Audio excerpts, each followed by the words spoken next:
Hello everyone and welcome to think SSC. आप सभी का थिंक एसएससी की एप्लीकेशन पे बहुत बहुत स्वागत है। आज आइए लाइव फिर अपने आज की क्लास स्टार्ट करते हैं।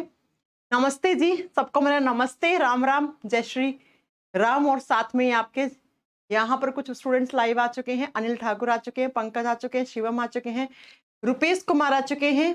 हाँ जी भैया, नमस्ते नमस्ते, खुश रहो सभी को।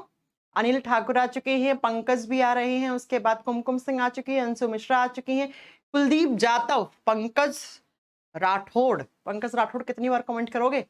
आइए फिर अपनी आज की क्लास स्टार्ट करते हैं। और आज हम क्या पढ़ रहे थे? लास्ट क्लास में हम पढ़ रहे थे साइटोलॉजी। साइटोलॉजी का मतलब क्या होता है? टू स्टडी अबाउट सेल, यानी कि साइटो शब्द का मीनिंग होता है सेल और लॉजी का मतलब होता है टू स्टडी, सेल के बारे में स्टडी करना।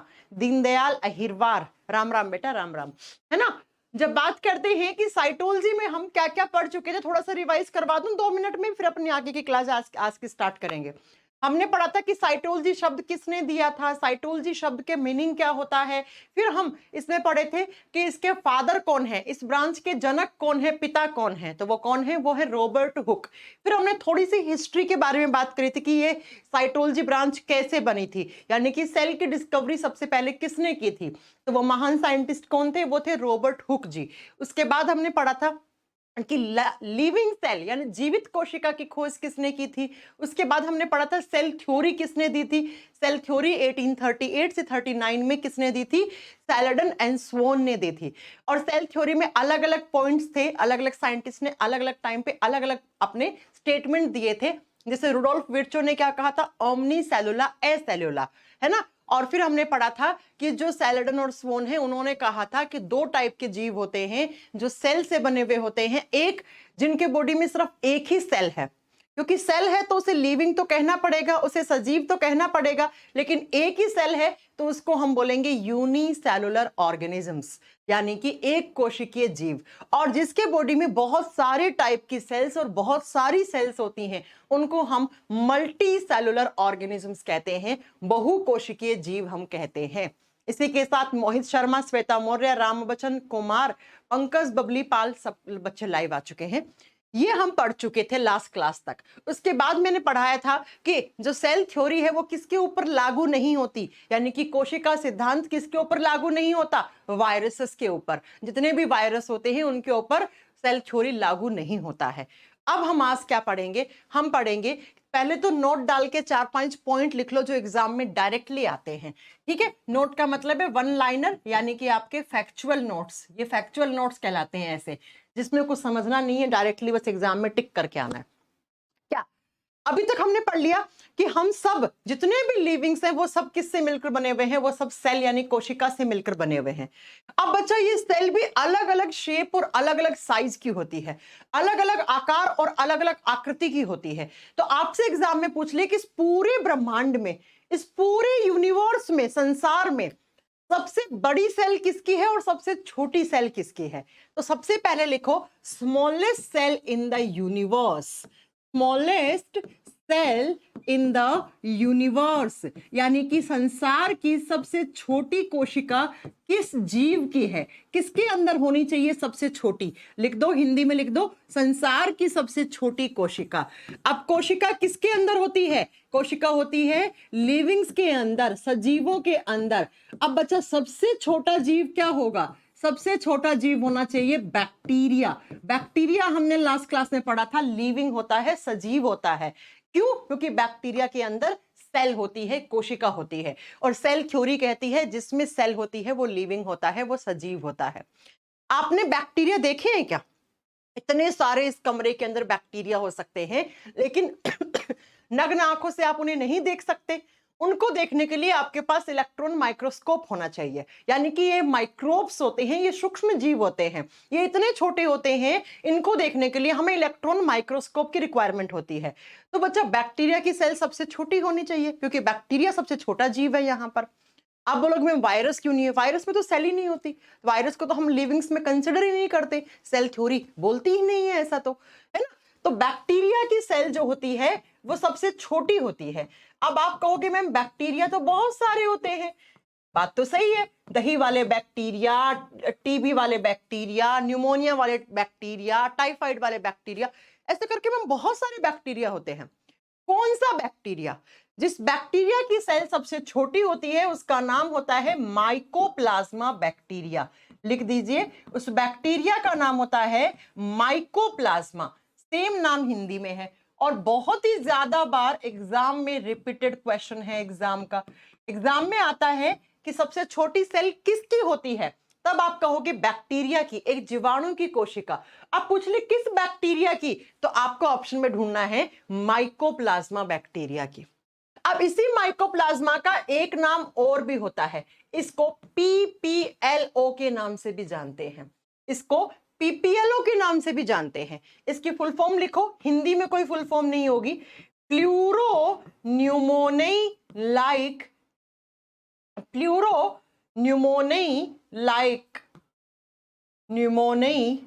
Like organisms. बच्चा, न्यूमोनिया एक बीमारी होती है, आपने सुनी है ना। न्यूमोनिया करने वाले जो बैक्टीरिया होते हैं, जो अगर आपको नहीं पता है तो सुन लो आप, जो न्यूमोनिया होता है ना, बच्चों को, कुत्तों को जल्दी हो जाता है ना, तो न्यूमोनिया बैक्टीरिया की वजह से होती है। तो जैसे न्यूमोनिया वाले बैक्टीरिया होते हैं ना, ठीक वैसे ही ये बैक्टीरिया होते हैं जिनको हम माइकोप्लाज्मा या पीपीएलओ का नाम देते हैं। तो इसका फुल फॉर्म होता है प्लूरोन्यूमोनी लाइक ऑर्गेनिजम्स, यानी ऐसे जीव, ऐसे बैक्टीरिया जो किसके तरह, न्यूमोनिया वाले बैक्टीरिया की तरह बिहेव करते हैं, दिखते हैं, उस बैक्टीरिया को हम माइकोप्लाज्मा कहते हैं। ठीक है बच्चा, माइकोप्लाज्मा कहते हैं। तो एग्जाम में क्वेश्चन आ जाए कि भाई सबसे छोटी सेल किसकी होती है, तो आप बताओगे माइकोप्लाज्मा नाम का एक बैक्टीरिया है। कितनी छोटी, मैं आपको बता दूं, इसका साइज जो है ना वो 1 माइक्रोमीटर से भी छोटी होती है। अब आप समझिए कितनी छोटी होगी। कैसे दिखती है, दिखाती हूं आपको। कुछ ऐसी सेल दिखती है माइकोप्लाज्मा की। माइकोप्लाज्मा की कुछ ऐसी सेल दिखती है आपको। एक सेल निकाला, देखो दिखा है ना, माइकोप्लाज्मा, ऐसी स्ट्रक्चर दिखती है। और एक पॉइंट और लिख देना, ये जो माइकोप्लाज्मा है ना, इसके अंदर, इसकी सेल के अंदर सेल वॉल नहीं पाया जाता। Cell wall is not present, कोशिका भित्ति नहीं पाई जाती। माइकोप्लाज्मा की कोशिकाओं में कोशिका भित्ति नहीं पाई जाती। वैसे बच्चा सारे बैक्टीरिया की सेल के चारों तरफ एक दीवार लगी हुई होती है, एक वॉल लगी हुई होती है जिसको सेल वॉल कहा जाता है। लेकिन बच्चों माइकोप्लाज्मा एक ऐसा बैक्टीरिया है जिसकी सेल्स के चारों तरफ सेल वॉल नहीं होता। हालांकि ये सेल वॉल आएगा अपनी कल की नेक्स्ट क्लास में आ जाएगा आपके, ठीक है। तो आपका यहां से फिलहाल क्या क्वेश्चन बना, सबसे छोटी सेल यूनिवर्स में किसकी है, तो बैक्टीरिया की। कौन सा बैक्टीरिया, माइकोप्लाज्मा। उसका और क्या नाम है, पीपीएलओ। किस बीमारी के बैक्टीरिया जैसे दिखते हैं ये, न्यूमोनिया बीमारी के बैक्टीरिया जैसे दिखते हैं। क्या माइकोप्लाज्मा की जो सेल होती है उसके चारों तरफ सेल वॉल यानी कोशिका भित्ति पाई जाती है, आप कहोगे नहीं पाई जाती, ये सबसे छोटी सेल है। अब जस्ट इसका अपोजिट कर लो, जस्ट इसका अपोजिट है कि largest cell in the universe, largest cell in the universe, यानी कि इस पूरे यूनिवर्स में सबसे बड़ी सेल किसकी होगी। छोटी है तो बड़ी भी तो किसी की होनी चाहिए। तो लिख दो, संसार की सबसे बड़ी कोशिका, संसार की, हिंदी मीडियम वाले बच्चे पूरा लिखना, संसार की सबसे बड़ी कोशिका किसकी है, तो आप लिखोगे ऑस्ट्रिच एग सेल। ऑस्ट्रिच का मतलब होता है शुतुरमुर्ग। शुतुरमुर्ग का जो अंडा होता है उसकी सेल सबसे बड़ी होती है। हिंदी में लिख दो, शुतुरमुर्ग के अंडे की कोशिका सबसे बड़ी होती है। यानी कि जितने भी जीव हैं उसमें से कौन से जीव, ऑस्ट्रिच, शुतुरमुर्ग के अंडे की जो सेल है उसको जब आप रखोगे ना, जब आप देखोगे कहां पर, माइक्रोस्कोपिक इमेज देखोगे उसकी, तो वो सबसे बड़ी आपको दिखेगी। ठीक है, कैसा होता है शुतुरमुर्ग का अंडा, आपने देखा होगा शायद टीवी वीवी में, नहीं देखा है तो देख लीजिए। इस तरीके से एक बड़ा सा अंडा होता है शुतुरमुर्ग का। अरे आगे क्यों नहीं खिसक रहा, ये रहा, देखो ये रहा, ये शुतुरमुर्ग का अंडा इस तरीके से बड़ा सा। आपने देखा होगा चिड़िया का अंडा बहुत छोटा सा होता है। हम लोग तो अंडे देते नहीं ना, हम लोग तो सीधा बच्चे को जन्म देते हैं, हम तो होते हैं विविपैरस। जो अंडों को जन्म देते हैं उनको अंडायुस, आगे पढ़ोगे आप, ओविपेरस कहा जाता है। तो संसार में सबसे बड़ी सेल इस अंडे की दिखेगी आपको। और ये अंडा किसका है? ये शुतुरमुर्ग का अंडा है, ऑस्ट्रिच एग सेल है। ठीक है बच्चों, ये तो हो गई यूनिवर्स की बात। अब अगर कोई आपसे पूछ ले, हम लोग भी तो क्या हैं, हम ह्यूमंस भी तो लिविंग है ना, तो आपसे पूछे हमारे बॉडी में सबसे लंबी, सबसे बड़ी, सबसे छोटी सेल कौन सी दिखेगी, जरा लिखिएगा पॉइंट डालकर कि अगर ह्यूमन बॉडी की बात करते हैं, ऐसे लिख लो, ठीक है, थोड़ा मैं शॉर्ट फॉर्म में लिख रही हूं। ह्यूमन बॉडी में, मनुष्य के शरीर में सबसे बड़ी, अगर पूछे largest cell of human body, largest का मतलब है सबसे बड़ी, यानी कि साइज और शेप में बड़ी, बड़ी पूछे तो आपको आंसर करना है फीमेल ओवा। फीमेल ओवा का मतलब होता है अंडाणु। ओवा या एग, लड़कियों के अंदर हर महीने जो एग बनता है, अंडा बनता है ओवेरी यानी अंडाशय से, वो सबसे बड़ी सेल मानी गई है हमारे बॉडी की। अब लड़कियां भी तो ह्यूमन ही होती है ना, लड़कियां जानवर थोड़ी होती हैं, वो भी तो इंसान ही होती है ना, है ना। तो ह्यूमंस दो होते हैं, मेल और फीमेल। तो फीमेल बॉडी में जो क्या बनता है, ओवा, ओवा या एग यानी अंडाणु, जिसको हम अंडाणु कहते हैं, ये सबसे बड़ी सेल मानी गई है। आगे सब पढ़ोगे आप, फिलहाल तो आप फैक्चुअल नोट्स की फॉर्म में लिख के दे दो, आगे रिप्रोडक्टिव सिस्टम पढ़ाऊंगी तो वहां पे सब कुछ पढ़ोगे। अब पूछे ह्यूमन बॉडी की स्मॉलेस्ट सेल कौन सी है, स्मॉलेस्ट यानी सबसे छोटी कौन सी है, सबसे छोटी जो लड़कों के अंदर स्पर्म्स बनते हैं, लड़कों के अंदर जो गैमेट सेल या रिप्रोडक्टिव सेल जिसको हम स्पर्म यानी शुक्राणु कोशिका कहते हैं, ये छोटी होती है सबसे, ये छोटी मानी गई है। अब लंबाई में बड़ी कौन सी है, लॉन्गेस्ट पूछ ले आपसे कि ह्यूमन बॉडी की लॉन्गेस्ट, लॉन्गेस्ट का मतलब है सबसे लंबी यानी लंबाई में बड़ी है, तो सबसे लंबी होती है हमारे ब्रेन वाली सेल्स। कौन सी होती है, हमारे ब्रेन वाली सेल्स, जिनको हम क्या कहते हैं, जिनको हम कहते हैं, जिनका नाम होता है न्यूरॉन्स। तो लिख दो, सबसे बड़ी होती है सबसे लंबी होती है न्यूरॉन, और न्यूरॉन को हिंदी में नर्व कोशिका या तंत्रिका कोशिका भी कहा जाता है। ये कहां पे होती है, ये नर्वस सिस्टम में, या फिर आप लिख सकते हो फिलहाल समझने के लिए ब्रेन सेल्स, दिमाग के अंदर होती हैं। हालांकि सिर्फ दिमाग में नहीं, complete neuron, complete nervous system के अंदर ये न्यूरॉन्स होती है। 5 क्वेश्चन बन गए बच्चा, बोर्ड से देख लेना कैसे कैसे क्वेश्चन आते हैं। विश्व की सबसे छोटी यानी संसार की सबसे छोटी, सबसे बड़ी, ह्यूमन बॉडी में बड़ी कौन सी होगी, छोटी कौन सी होगी, लंबी कौन सी होगी, इस टाइप के क्वेश्चंस आपसे पूछे जाएंगे। हो गया। अब आओ, अब आपको पता लग गया सेल क्या होती है, डेड सेल की डिस्कवरी किसने की, लिविंग सेल की डिस्कवरी किसने की, सेल बड़ी किसकी है, छोटी किसकी है, ये बातें आपको पता लग गई।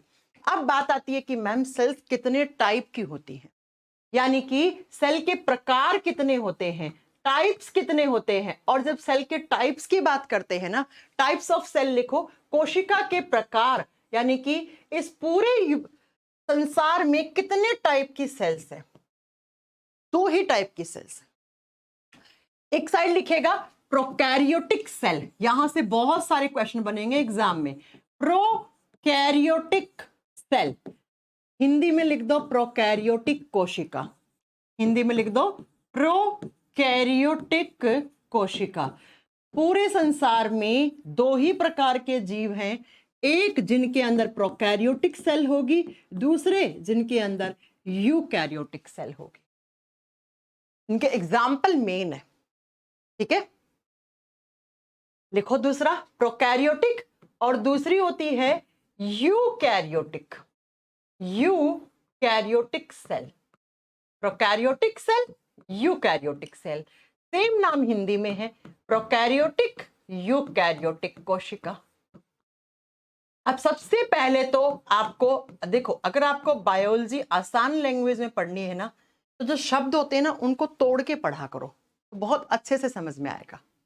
परवेज अहमद, अच्छा आप बहुत अच्छा पढ़ाती हैं लेकिन मैं लाइव नहीं देख पाता हूँ।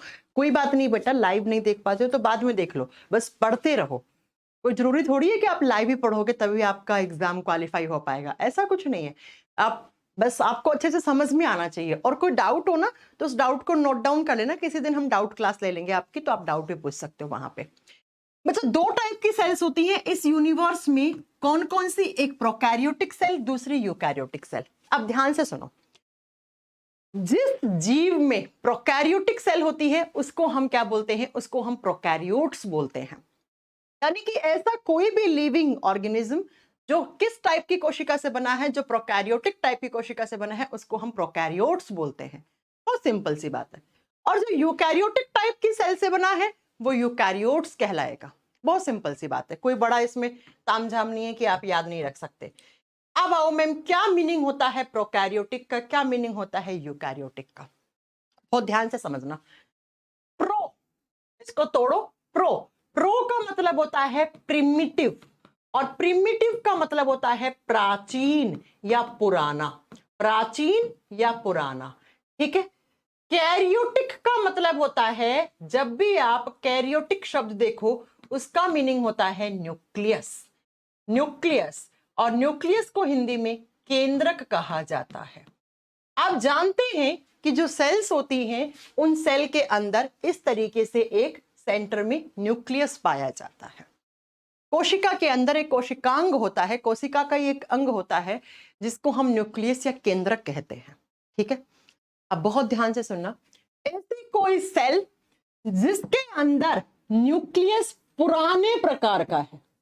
अब पुराने का मतलब ये थोड़ी है 2000 साल पुराना, 1000 साल पुराना, नहीं नहीं नहीं नहीं। पुराने का मतलब है ऐसी कोई सेल जिसके अंदर न्यूक्लियस इमैच्योर रह गया। इमैच्योर का मतलब है बेचारा मैच्योर नहीं हो पाया, वो अच्छी तरीके से डेवलप नहीं हो पाया, उसका विकास नहीं हो पाया, इसलिए हम कहते हैं कि वो पुराने प्रकार का न्यूक्लियस है। पुराने का मतलब है वो इमैच्योर रह गया, हल्का फुल्का हल्का फुल्का बना, ऐसे आभास हुआ आपको कि इसके अंदर न्यूक्लियस बनेगा, लेकिन बना नहीं। इसीलिए हम कहते हैं कि इनके अंदर न्यूक्लियस या तो होगा ही नहीं, या तो केंद्रक पाया ही नहीं जाएगा, एब्सेंट होगा केंद्रक। Nucleus is absent in prokaryotic cell. होगा तो हल्का फुल्का होगा, इमेच्योर, और वो भी जब सेल बड़ी हो जाएगी तो वो गायब हो जाएगा। यानी कि इनका न्यूक्लियस पुराने प्रकार का है। पुराने का मतलब यहां पर वो नहीं है कि 1000 साल पुराना, नहीं। पुराने का मतलब है इनका न्यूक्लियस मैच्योर नहीं हो पाया, इनके न्यूक्लियस का डेवलपमेंट नहीं हो पाया, इनका केंद्रक पूरी तरीके से या तो बना ही नहीं, और बना तो हल्का फुल्का बना, उसका विकास नहीं हो पाया, तो कुछ दिनों में वो गायब हो गया। तो इस टाइप की सेल जिसके अंदर आपको न्यूक्लियस नहीं दिखेगा उसको हम प्रोकैरियोटिक सेल कहते हैं, उसको हम प्रोकैरियोटिक कोशिका कहा जाता है। दिखाती हूं आपको फोटो, प्रोकैरियोटिक सेल कैसी होती है, आप अच्छे से बता दोगे। फोटो दिखा दिखा के याद करवा दूंगी, सब कुछ आपको क्लास में याद हो जाएगा। ये बोर्ड पे देखो, आप बोर्ड पे आपको मैंने एक सेल दिखाई है, क्या आपको इस सेल के अंदर न्यूक्लियस दिख रहा है? जल्दी बताओ देख के। Thank you Anamika, thank you बेटा। आपको अगर मेरा पढ़ाया हुआ अच्छा लगता है तो उसमें आप लोगों का ही योगदान है, आप लोग अच्छे से पढ़ पा रहे हैं। हाँ जी, क्या इसके अंदर आपको न्यूक्लियस दिख रहा है? कहीं पर भी नहीं दिख रहा होगा। इसका मतलब ये किस टाइप की सेल है? इसका मतलब ये एक मैम प्रोकैरियोटिक सेल है। तो सबसे पहला जो बात आती है वो यही आती है कि प्रोकैरियोटिक कोशिका में न्यूक्लियस नहीं पाया जाता। तो एग्जाम में आता है किस टाइप की सेल में न्यूक्लियस नहीं पाया जाता, तो आप बताओगे प्रोकैरियोटिक सेल में नहीं पाया जाता। दूसरा सुनो बच्चा, ये जो न्यूक्लियस होता है ना किसी सेल में, तो इस न्यूक्लियस के चारों तरफ इस तरीके से एक मेम्ब्रेन पाई जाती है। केंद्रक के चारों तरफ इस तरीके की एक मेम्ब्रेन यानी झिल्ली लगी हुई होती है। उस झिल्ली को हम केंद्रक झिल्ली या आप न्यूक्लियर मेम्ब्रेन कहते हो। अब बच्चों, जब न्यूक्लियस नहीं बना तो क्या न्यूक्लियर मेम्ब्रेन बनेगी? क्या न्यूक्लियस के चारों तरफ मेम्ब्रेन बनेगी? नहीं ना। तो इस प्रकार की सेल्स में न्यूक्लियर मेम्ब्रेन भी नहीं पाई जाती। तो दूसरा पॉइंट लिख दो, nuclear membrane is also absent, is also absent. इस प्रकार की कोशिका में केंद्रक झिल्ली भी नहीं पाई जाती। केंद्रक झिल्ली भी नहीं पाई जाएगी। भाई जब केंद्रक ही नहीं है तो केंद्रक झिल्ली क्यों बनेगी? केंद्रक झिल्ली किसको प्रोटेक्शन देगी? ये झिल्ली ना सुरक्षा देती है न्यूक्लियस को। अब न्यूक्लियस ही नहीं है तो प्रोटेक्शन किसको देना? तो केंद्रक झिल्ली भी नहीं पाई जाती। तो बच्चा एनसीईआरटी में क्या लिखा हुआ वो सुनो। ऐसी सेल जिसका न्यूक्लियस प्रिमिटिव है, यानी कि जिसमें न्यूक्लियस एब्सेंट है और जिसमें न्यूक्लियर मेम्ब्रेन भी एब्सेंट है, ऐसी सेल को हम प्रोकैरियोटिक सेल कहते हैं। ऐसी सेल को हम प्रोकैरियोटिक कोशिका कहते हैं। एग्जाम्पल अभी थोड़ी देर के बाद आएंगे, पहले सुन लो, डेफिनेशन सुन लो। अब आओ दूसरी तरफ, जस्ट इसका उल्टा, जस्ट इसका अपोजिट, ऐसी सेल जिसमें यू का मतलब होता है, लैटिन भाषा का शब्द है यू, इसका मतलब होता है न्यू, यू का मतलब होता है न्यू, न्यू का मतलब होता है नया, और कैरियोटिक का मतलब तो आप समझ ही गए क्या होता है, न्यूक्लियस यानी केंद्रक। ऐसी कोई सेल जिसके अंदर न्यूक्लियस नए प्रकार का है। अब नए का मतलब ये नहीं है कि आज कल में बना, नए का मतलब है जिसका न्यूक्लियस मैच्योर हुआ है, जिसमें प्रॉपर इस तरीके से आपको न्यूक्लियस दिखेगा। इस टाइप की सेल को हम यूकैरियोटिक सेल कहते हैं। तो लिखो जरा कि यूकैरियोटिक सेल का न्यूक्लियस नया है। नए का मतलब है प्रॉपर तरीके से मैच्योर न्यूक्लियस इज प्रेजेंट, यानी कि इन प्रकार की कोशिकाओं में जो केंद्रक है वो विकसित होता है, केंद्रक पाया जाता है और वो प्रॉपर तरीके से विकसित दिखेगा आपको, यानी कि एक विकसित केंद्रक पाया जाता है। केंद्रक विकसित होता है यानी वो मैच्योर है, प्रॉपर तरीके से आपको इस तरीके से न्यूक्लियस दिखेगा। जिस सेल में आपको न्यूक्लियस नहीं दिखा आप तुरंत बोल देना ये तो प्रोकैरियोटिक सेल है। जिस सेल में दिखा कह देना ये तो यूकैरियोटिक सेल है। अब जब बच्चों न्यूक्लियस है तो न्यूक्लियस को प्रोटेक्शन देने के लिए, न्यूक्लियस को सुरक्षा देने के लिए झिल्ली भी होगी। तो दूसरा पॉइंट लिख दो, इन टाइप की सेल, ये इस प्रकार की कोशिकाओं में nuclear membrane is also present, इनमें केंद्रक झिल्ली भी पाई जाती है। हिंदी मीडियम वाले बच्चों लिख लेना, यूकैरियोटिक प्रकार की कोशिकाओं में केंद्रक झिल्ली उपस्थित होती है या पाई जाती है। तो एनसीईआरटी में लिखा है ऐसी कोई भी सेल जिसमें एक मैच्योर न्यूक्लियस विजिबल हो, दिखाई दे, और मैच्योर न्यूक्लियर मेम्ब्रेन दिखाई दे, समझ जाना वो किस टाइप की सेल है, वो एक यूकैरियोटिक टाइप की सेल है। समझ गए? मैम दिखाओ, फोटो दिखाओ। चलो दिखाते हैं। इस सेल को ध्यान से देखो और दिखो इसमें न्यूक्लियस दिख रहा है आपको? दिख रहा होगा, बिल्कुल एक बड़ा सा न्यूक्लियस दिख रहा है, दिख रहा है ना? ये रहा न्यूक्लियस। तो बताओ जरा, जब ये न्यूक्लियस दिख रहा है तो किस टाइप की सेल है? ये एक यूकैरियोटिक टाइप की सेल है। इस सेल में हमें नहीं दिखा था तो ये एक प्रोकैरियोटिक सेल है, ये एक प्रोकैरियोटिक सेल है। समझ गए आप मेरी बात? अब जरा मैम जो मेन है वो ये आ जाओ कि मैम प्रोकैरियोटिक का एग्जाम्पल क्या होता है और यूकैरियोटिक का एग्जाम्पल क्या होता है। अगले पेज पे चलूं क्या?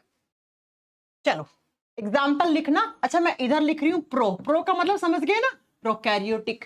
पूरा नहीं लिख रही मैं, आप पूरा लिख लेना क्योंकि स्लाइड चेंज हो गई ना। इधर लिख रही हूं यू यानी यूकैरियोटिक। प्रोकैरियोटिक सेल का एग्जाम्पल लिखो, उदाहरण लिखो। बच्चा लिख दो आप किसके अंदर? बैक्टीरिया के अंदर। बैक्टीरियल जो सेल होती है ना, बैक्टीरिया यानी जीवाणु के अंदर हमेशा और हमेशा प्रोकैरियोटिक टाइप की कोशिका होती है। इसका मतलब मैम आपने जो थोड़ी देर पहले हमें सेल दिखाई थी वो किस में होगी? वो सेल, वो सेल होगी बैक्टीरिया के अंदर। रामा बच्चन कुमार बिल्कुल हो जाएगा। जितने भी जीवाणु होते हैं उन सारों में किस प्रकार की कोशिका होती है? उन सब में प्रोकैरियोटिक टाइप की सेल होती है। वो बेचारे इमेच्योर ही रह गए क्योंकि सेल ही इमेच्योर है उनकी। समझ गए आप? दूसरा एग्जाम्पल लिखो, दूसरा एग्जाम्पल लिखना, blue green algae. Blue green algae blue green algae Hindi में लिखो नील हरित शैवाल या नीले हरे शैवाल। अब आप में से बहुत सारे बच्चे बोलेंगे एल्गी शैवाल होते हैं। ये ब्लू ग्रीन एल्गी एल्गी नहीं होते हैं, ये एक टाइप के बैक्टीरिया ही होते हैं। बस डिफरेंस यही, ऐसी बैक्टीरिया होती है जो फोटोसिंथेसिस कर सकती हैं। जैसे पेड़ पौधे प्रकाश संश्लेषण की क्रिया से अपना खाना बनाते हैं ना, ये भी ऐसी बैक्टीरिया होती हैं जो अपना खाना बना लेती हैं, किसके थ्रू? प्रकाश संश्लेषण की प्रक्रिया यानी फोटोसिंथेसिस के थ्रू। इसलिए हम इनको ब्लू ग्रीन एल्गी का नाम देते हैं। इनका दूसरा नाम पता है क्या होता है? सियानोबैक्टीरिया। सियानोबैक्टीरिया, ये एक बैक्टीरिया ही है, हिंदी में सियानो जीवाणु कहते हैं। तो आपसे कभी भी एग्जाम में क्वेश्चन पूछ लिया ना कि किसमें प्रोकैरियोटिक टाइप की सेल पाई जाती है? बैक्टीरिया में। या पूछे बैक्टीरिया में कौन से टाइप की सेल होती है? प्रोकैरियोटिक। आपसे पूछे बैक्टीरिया की सेल में क्या न्यूक्लियस होता है? आप कहना नहीं होता। क्या बैक्टीरिया की सेल में न्यूक्लियर मेम्ब्रेन होती है? नहीं होती। इधर आओ, यूकैरियोटिक के उदाहरण लिखो, एग्जाम्पल लिखो। बच्चा, प्लांट सेल, जितने भी आपने प्लांट देखे है ना आपके चारों तरफ, उन सब के अंदर कौन से टाइप की सेल पाई जाती है? उन सब में यूकैरियोटिक टाइप की सेल होती है। दूसरा एग्जाम्पल लिखो, एल्गी सेल। एल्गी का मतलब होता है शैवाल। जितने भी आपने टाइप के शैवाल देखे हैं उन सब में यूकैरियोटिक टाइप की सेल होती है। तीसरा लिखो, एनिमल सेल, जंतु कोशिका। जितने भी आप अपने चारों तरफ एनिमल्स देखते हो, और यहीं पर ह्यूमंस भी आ गए, ह्यूमन सेल भी यहीं आ गई। मनुष्य की कोशिका, गाय भैंस घोड़ा बकरी कुत्ता बिल्ली खरगोश, सब में किस टाइप की होती है? यूकैरियोटिक टाइप की। और लिख दो, फंगल सेल। फंगल सेल का मतलब होता है कवक की कोशिका। कवक की कोशिका। ये सारे टाइप के एग्जाम्पल किसके हैं? आप कहोगे बच्चा ये सारे टाइप के एग्जाम्पल हैं यूकैरियोटिक सेल के। इन सब में यूकैरियोटिक प्रकार की कोशिका है। अब आप कहोगे मैम वायरस में कौन सी होती है? अबे उल्लुओं, वायरस में तो होती ही नहीं है सेल, होती ही नहीं है। और जिसमें सेल होती है, सेल थ्योरी क्या कहती है? वो लिविंग होता है। तो ये सब लिविंग है। प्लांट भी लिविंग है, एल्गी यानी शैवाल भी लिविंग है। एनिमल्स में सारे एनिमल्स, जितने भी जानवर आप देखते हो आज तक सुने देखे हैं, फंगी, कवक, फफूद लिविंग होती है। बैक्टीरिया भी लिविंग है। बस बच्चा अपने में और बैक्टीरिया में जो डिफरेंस है वो ये है कि बैक्टीरिया की सेल इस प्रकार की होती है और हमारी सेल इस प्रकार की होती है। बस इतना डिफरेंस है। कोई डाउट है यहां तक की क्लास में? कोई डाउट है यहां तक की क्लास में? चले आगे। तो ये हो गया प्रोकैरियोटिक और यूकैरियोटिक में सिर्फ एक डिफरेंस, अभी तो एक ही हुआ है कि क्या होती है प्रोकैरियोटिक की सेल, क्या होती है यूकैरियोटिक की सेल, और एग्जाम्पल पता लग गया। अब आओ नेक्स्ट पॉइंट पे। नेक्स्ट पॉइंट पे आते हैं, इन दोनों में डिफरेंस की जब बात करते हैं कि प्रोकैरियोटिक और यूकैरियोटिक में और क्या क्या डिफरेंस हमें दिख सकता है। यहां से क्वेश्चंस बनते हैं सारे, मैं बता दूंगी आपको कैसे बनते हैं। इधर लिखो प्रोकैरियोटिक, आप पूरा लिखना, ठीक है? मेरी स्लाइड चेंज हुई है तो मैं पूरा लिखने में टाइम वेस्ट नहीं करूंगी, मैं सिर्फ प्रो और यू लिखा है। आप प्रोकैरियोटिक यूकैरियोटिक दोनों लिखना। दो दो डिफरेंस तो पता लग गए आपको कि प्रोकैरियोटिक में न्यूक्लियस नहीं होता, यूकैरियोटिक में होता है। प्रोकैरियोटिक में सेल मेम्ब्रेन और न्यूक्लियर मेम्ब्रेन नहीं होती है, यूकैरियोटिक में होती है। तीसरा शायद आपको यही पता लग गया होगा कि ज्यादा मैच्योर सेल कौन सी होगी? यूकैरियोटिक की। प्रोकैरियोटिक की तो मैच्योर न्यूक्लियस ही नहीं होता, सेल भी इतनी आप मैच्योर नहीं बोल सकते। ठीक है, अब आओ नेक्स्ट पॉइंट पे। अगला जो क्वेश्चन है वो क्या आता है बच्चा? हर एक सेल के अंदर एक पार्ट होता है जिसको हम बोलते हैं genetic material. Genetic material, genetic material का मतलब होता है आनुवांशिक पदार्थ। बच्चा ऐसा मैटर, ऐसा पदार्थ जो कुछ लक्षण पिछली पीढ़ी से लेकर अगली पीढ़ी में पहुंचाने का काम करता है। जैसे आपके अंदर बहुत सारे लक्षण कहां से आए हैं? आपके अंदर कहां से आए लक्षण? अपने मम्मी पापा से आए होंगे, आपकी मम्मी में उनके मम्मी पापा से आए होंगे, आपके कुछ लक्षण हैं वो आपके बच्चों में जाएंगे, है ना? मतलब कुछ कैरेक्टर्स हमेशा हमें पिछली पीढ़ी से मिलते हैं और फिर वो आगे से आगे, आगे से आगे, आगे से आगे ट्रांसफर होते जाते हैं। तो इन कैरेक्टर्स को, इन लक्षणों को जो जो लेके जाता है सेल के अंदर, सेल में जाते हैं, ठीक है, जो लेके जाता है उसको हम जेनेटिक मटेरियल कहते हैं, उसको हम आनुवांशिक पदार्थ कहते हैं। और जब बात करते हैं कि ये जो प्रोकैरियोटिक सेल होती है इसका जेनेटिक मटेरियल कैसा होता है, तो एक तो इस तरीके से गोल होता है, घुमा हुआ होता है, ऐसे ऐसे होता है इनका जेनेटिक मटेरियल, ऐसे बच्चा, ऐसे ऐसे गोल घुमा हुआ पड़ा होता है। और कैसा होता है, ये सिंगल हेलिक्स होता है, यानी कि इसमें एक ही कुंडली होती है, इस तरीके से एक ही कुंडली होती है, सिंगल हेलिक्स। सिंगल हेलिक्स का मतलब होता है एक कुंडलित, और साथ में आप लिख देना सर्कुलर होता है इनका जेनेटिक मटेरियल। सर्कुलर का मतलब होता है गोल होता है। और बच्चों जनरली, बहुत ध्यान से सुनना मेरा पॉइंट, जनरली जो जेनेटिक मटेरियल होता है वो सेल के न्यूक्लियस में होता है, केंद्रक में होता है, ताकि उसको प्रोटेक्शन मिले, वो जो जेनेटिक मटेरियल है उसको किसी भी तरीके का नुकसान ना पहुंचे। तो वो कहां पे होता है, वो न्यूक्लियस के अंदर होता है। लेकिन बच्चा प्रोकैरियोटिक सेल में तो न्यूक्लियस ही नहीं होता, तो मैम इनमें तो जो जेनेटिक मटेरियल है वो सेफ नहीं है, बिल्कुल नहीं है सेफ।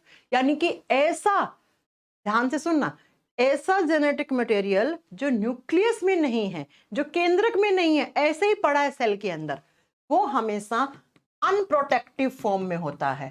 अनप्रोटेक्टिव का मतलब है वो असुरक्षित है, वो सुरक्षित नहीं है बच्चा। वो क्या नहीं है, सुरक्षित नहीं है, वो कभी भी कट फट सकता है।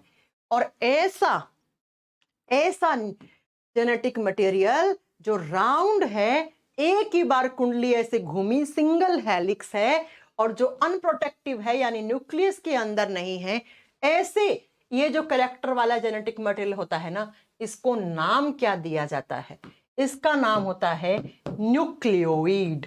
इसका नाम होता है न्यूक्लियोइड।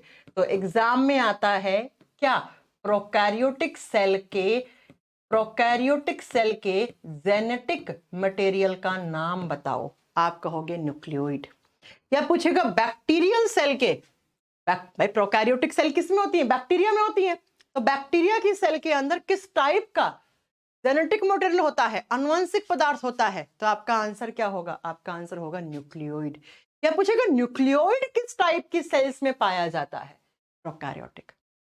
न्यूक्लियोइड है कुछ नहीं, इस तरीके से सिंगल हेलिक्स जेनेटिक मटेरियल है जो आगे से आगे इंफॉर्मेशन को ट्रांसफर करता है एक पीढ़ी से दूसरी पीढ़ी में। दिखाओ मैम, चलो दिखाते हैं आपको एक, ये रहा प्रोकैरियोटिक सेल।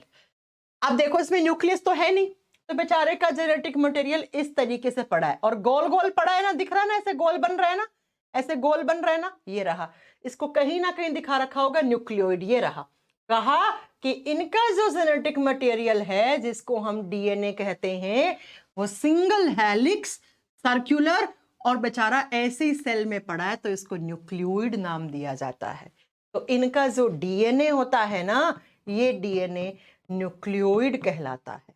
क्वेश्चन बहुत अच्छा है, स्टेट पीसीएस लेवल का, यूपीएससी लेवल का एग्जाम का क्वेश्चन है ये। बात समझ में आ गई। अब आओ इधर की तरफ। इधर का मतलब है यूकैरियोटिक सेल के अंदर जो डीएनए है, एक तो वो प्रोटेक्टिव है, इनका जो जेनेटिक मटेरियल है, इनका जो जेनेटिक मटेरियल का मतलब आनुवंशिक पदार्थ, वो क्या है, वो सुरक्षित है। क्यों है सुरक्षित, क्योंकि इनका कहां रहता है, न्यूक्लियस के अंदर रहता है। भाई इनमें तो न्यूक्लियस है, तो न्यूक्लियस के अंदर रहेगा, प्रोटेक्टिव है। और दूसरा, इनका जो जेनेटिक मटेरियल होता है वो डीएनए, यानी कि ये डबल हेलिक्स होता है। कैसा होता है बच्चा, डबल हेलिक्स होता है। डबल हेलिक्स का मतलब दो कुंडलियों में होता है, द्विकुंडलित होता है, दो कुंडलियां बनी हुई होंगी। कैसे, देखो बच्चा, एक हेलिक्स और दूसरा हेलिक्स, ये देखो ऐसे होगा इनका डीएनए। इनका डीएनए कैसा होगा, ऐसा होगा। लिख लोगे, एग्जाम में आ गया तो आंसर कर दोगे। कौन से टाइप की सेल्स का डीएनए न्यूक्लियोइड कहलाता है, कौन से टाइप की सेल का डीएनए डबल हेलिक्स डीएनए है। प्रोटेक्टिव टाइप का डीएनए किस में पाया जाता है, अनप्रोटेक्टिव टाइप का डीएनए किस टाइप की सेल में पाया जाता है। शायद आप ये सारे आंसर करने के लिए काबिल हो, अभी तो आप हो कि नहीं, बताइए जरा, बता दोगे सारे क्वेश्चन। एग्जाम्पल मैंने बता दिए आपको, एग्जाम्पल मैंने सबके बता दिए। आइए जरा नेक्स्ट पॉइंट पे चलते हैं मैम, अगला डिफरेंस क्या होना चाहिए। पहले सुन लो, प्रोकैरियोटिक सेल में ना न्यूक्लियस होगा ना न्यूक्लियर मेम्ब्रेन होगा, और उनका जो जेनेटिक मटेरियल है, आनुवांशिक पदार्थ है, वो ऐसा दिखेगा और इनका ऐसा दिखेगा। अब आओ नेक्स्ट पॉइंट पे। नेक्स्ट पॉइंट पे फिर लिख दो, इधर प्रोकैरियोटिक लिखो और इधर यूकैरियोटिक लिखो। प्रोकैरियोटिक सेल के अंदर सुनना क्या क्या नहीं पाया जाता। कोई भी प्रोकैरियोटिक सेल है उसके अंदर माइटोकॉन्ड्रिया नहीं पाया जाता। माइटोकॉन्ड्रिया को हिंदी में लिखते हैं सूत्रकणिका। बच्चा माइटोकॉन्ड्रिया क्या होता है आ जाएगा एक क्लास के बाद। सेल्स के अंदर जहां पे एनर्जी बन के स्टोर होती है उस हिस्से को हम माइटोकॉन्ड्रिया कहते हैं। लेकिन प्रोकैरियोटिक सेल में माइटोकॉन्ड्रिया इज एब्सेंट, नहीं पाया जाता माइटोकॉन्ड्रिया। मैं फोटो दिखाती हूं आपको, आप बताना इसमें कहीं पे माइटोकॉन्ड्रिया दिख रहा है क्या आपको? नहीं दिख रहा होगा आपको। कहीं दिख रहा है आपको माइटोकॉन्ड्रिया लिखा हुआ? नहीं मैम, नहीं दिख रहा ना, तो बच्चा इसमें होता ही नहीं है। अब मैं आपको एक सेल और दिखाती हूं, उसमें देखना आपको प्रॉपर माइटोकॉन्ड्रिया दिखेगा। ये रहा माइटोकॉन्ड्रिया। कहां दिख रहा है? ये रहा माइटोकॉन्ड्रिया, चप्पल के आकार का, चप्पल होती है ना उसके आकार का। तो लिखो जरा, लिखो कि इधर माइटोकॉन्ड्रिया नहीं पाया जाता और इधर mitochondria is present. Mitochondria is present, पाया जाता है। किस टाइप की सेल में? यूकैरियोटिक सेल में। आपसे पूछ ले प्लांट सेल में माइटोकॉन्ड्रिया होता है? बिल्कुल होता है भाई। प्लांट सेल किस टाइप की होती है? यूकैरियोटिक टाइप की होती है। ह्यूमन सेल में होता है? बिल्कुल होता है। एनिमल सेल में होता है? बिल्कुल होता है। फंगस की सेल में होता है? बिल्कुल होता है। एल्गी की सेल में होता है? बिल्कुल होता है। डबल हेलिक्स मॉडल किसने दिया? आगे पढ़ाएंगे आपको, वॉटसन एंड क्रिक ने दिया था, शुभम जी, सब आएगा, डोंट वरी।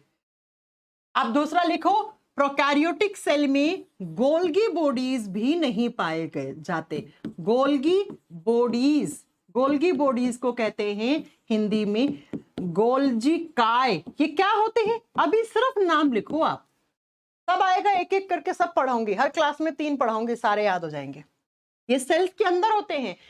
इनको हम सेल ऑर्गेनलीज कहते हैं, इनको हम कोशिकांग कहते हैं। कोशिका के अंग, यानी कि जैसे मेरे शरीर में बहुत सारे क्या हैं? अंग हैं।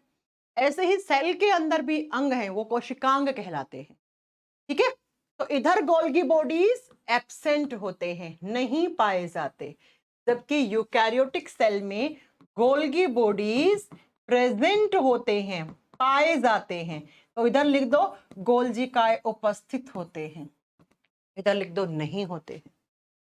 तीसरा लिखो endoplasmic reticulum. Endoplasmic reticulum, short form में इसे बोलते हैं हम ER, ER बोलते हैं। हिंदी में लिखो अंतःप्रदवी जालिका।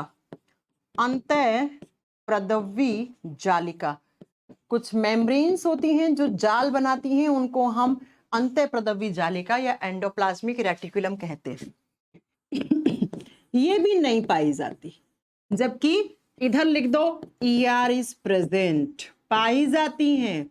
एंडोप्लाज्मिक रेटिकुलम इधर पाई जाती हैं, उधर नहीं पाई जाती।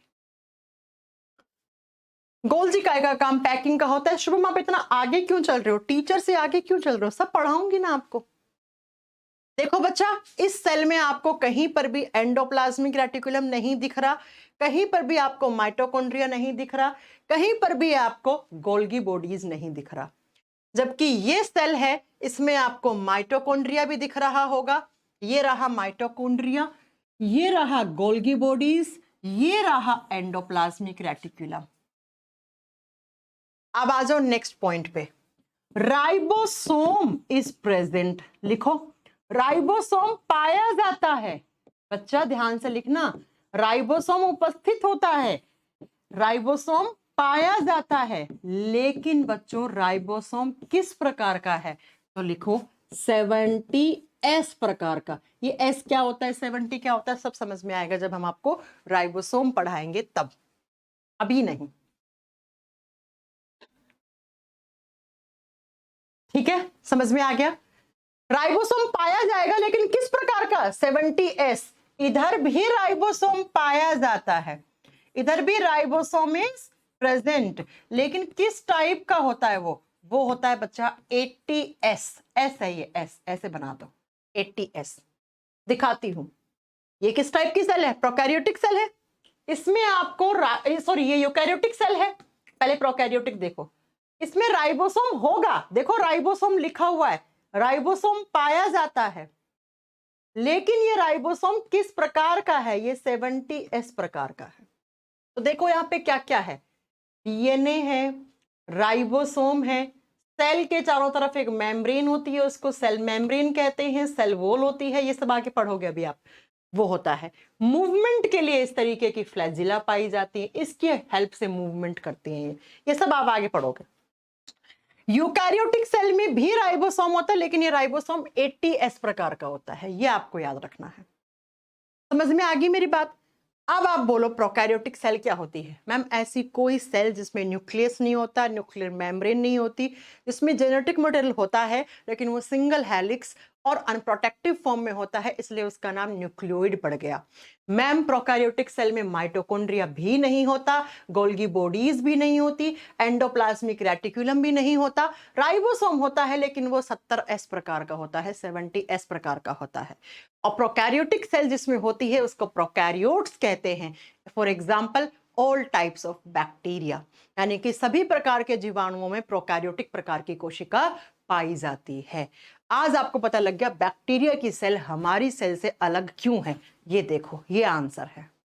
यूकैरियोटिक सेल एक ऐसी सेल होती है मैम जिसके अंदर मैच्योर न्यूक्लियस, मैच्योर तरीके से न्यूक्लियर मेम्ब्रेन पाई जाती है। फॉर एग्जाम्पल शैवालों में, कवकों में, सारे प्रकार के पेड़ पौधों में और सारे प्रकार के जीव जंतुओं में मैम यूकैरियोटिक सेल पाई जाती है।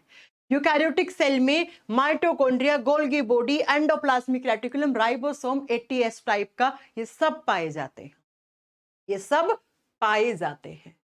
बात समझ में आ गई आपको इतनी बात। नेक्स्ट डिफरेंस लिखो बच्चा।